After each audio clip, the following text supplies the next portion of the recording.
Shalom. Hari ini kita akan merenungkan kitab Daniel pasal 12. Teksnya ayat 1 sampai 13 dan sudah dibagi dua paragraf. Paragraf yang pertama ayat 1 sampai 4. Pada waktu terakhir akan muncul Mikael dan akan ada suatu waktu kesesakan yang besar.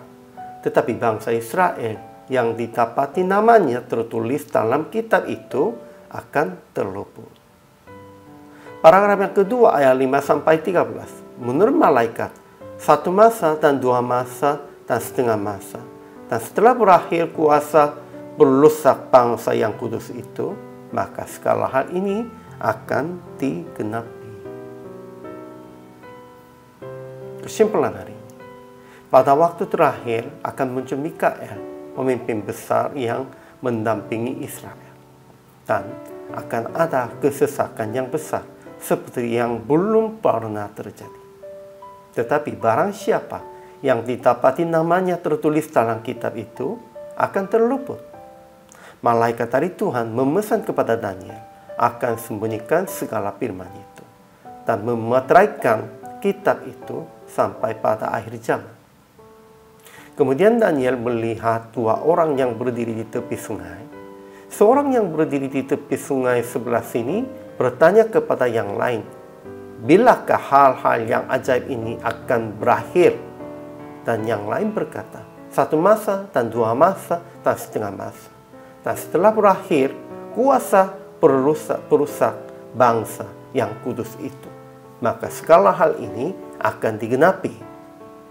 Akhirnya malaikat berkata kepada Daniel, pergilah sampai tiba akhir zaman. Ajaran tentang Allahnya. Pertama, Tuhan mengutus Mikael supaya mendampingi Israel. Kapan saja Tuhan mengutusnya Roh-Nya untuk mendampingi kita. Kedua, Ia akan menyelamatkan semua orang yang didapati namanya tertulis dalam kitab. Dan percayalah, nama kita pun juga sudah ditulisnya di dalam gulungan kitab. Ketiga, semua hal yang telah dinubuatkan itu akan digenapi dalam rancangan Tuhan. Kita sehingga harus melihatnya dan memahaminya, rencana dan rancangan Tuhan. Ajaran tentang manusianya. Pertama, barang siapa yang didapati namanya tertulis dalam kitab itu akan terluput. Kedua, banyak dari antara orang-orang yang telah tidur di dalam debu tanah akan bangun, sebagian untuk mendapat hidup yang kekal, sebagian untuk mengalami kehinaan yang kegerian yang kekal. Dan orang-orang bijaksana akan bercahaya seperti cahaya cakrawala, dan yang telah menuntun banyak orang kepada kebenaran seperti bintang-bintang tetap untuk selama-lamanya. Sehingga kita juga harus memberitakan Injil sepertinya itu, dan jadilah orang bijaksana. Ketiga, banyak orang akan disucikan dan dimurnikan dan diuji, tetapi orang-orang fasik yang tidak memahaminya akan berlaku fasik, dan akan berbahagia orang yang tetap menanti-nanti dan mencapai 1335 hari. Sehingga selama masa ujian itu kita harus menyucikan diri supaya mengatasi semua ujiannya.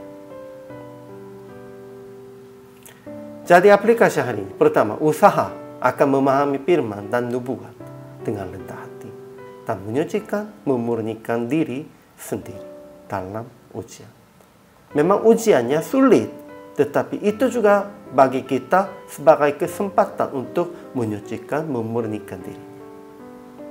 Kedua, menuntun orang-orang kepada kebenaran dengan memberitakan rencana dan kehendak Tuhan. Akhirnya praktek hari ini. Beritahukan makna Injil yang menyelamatkan segala jiwa dengan pemahaman benar kepada teman-teman yang belum mengenal Yesus, supaya mereka kembali kepada Yesus. Dengan itu, kita akan bercahaya sepertinya bintang-bintang di cakrawala.